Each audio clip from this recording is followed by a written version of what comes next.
Hey, this is the Review Junkie, and today I'll be reviewing the new sci-fi thriller A Quiet Place Day 1. As always, my review will be illustrated and the artwork is done by myself.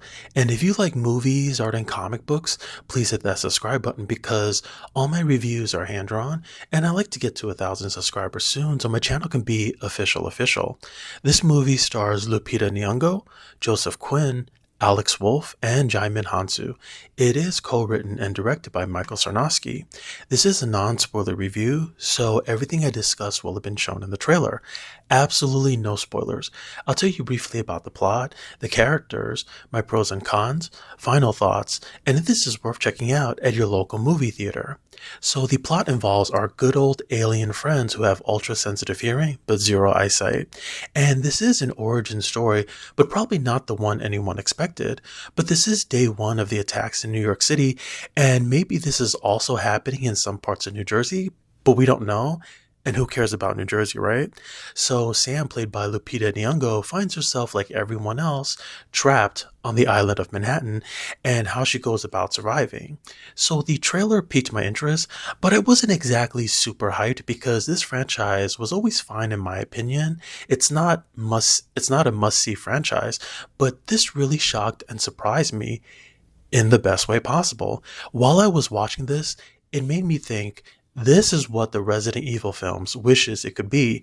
This is survival horror cinema at its best, and it's so hard to put a specific label on this because it's so many genres meshed into one, but it's so well executed. Now, I don't want to ruin anything because the trailers were so well crafted that it was never revealed, but I do want to give some context, and Lupita's character is terminally ill, so we've seen this formula countless times before, right? Aliens attacking Earth. We've seen this twice already in the last two films. Aliens can hear, but they can't see. And we've seen characters in films that are terminally ill and don't want to go on, but through a chance encounter meet someone who kind of changes their outlook and they form a special bond/friendship. And that's my first pro here, which is the acting. It is superb.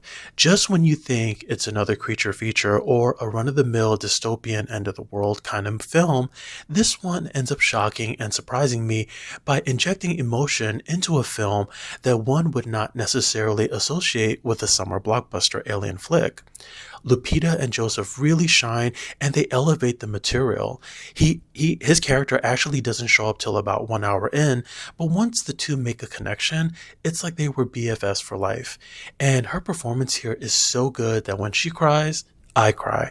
There are parts, particularly in the last 20 minutes or so, that really pull on your heartstrings, and what made it even more impressive was the lack of dialogue, yet the two actors were still able to take you there, and they got me choked up through a physical performance with no words. Now that's talent. So I wasn't crazy about her outfit, but after the reveal, it makes total sense.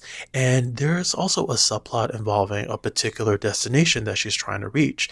And so while everyone else is headed in the opposite direction towards the South Street Seaport for safety, and between us, it stinks in that area. Fish and tuna. Okay. And at first, when she's headed the other way, I was like, girl, you need to stop. Okay. But as the reveal comes out, it made logical sense, and that in itself almost got me choked up. Next was the scope of the film because for its semi-reasonable budget, it looked very expensive. And I'm sure they used a lot of sound stages and sets because there were certain parts of New York City that just didn't look like New York City. I've never seen that darn subway station in my entire life.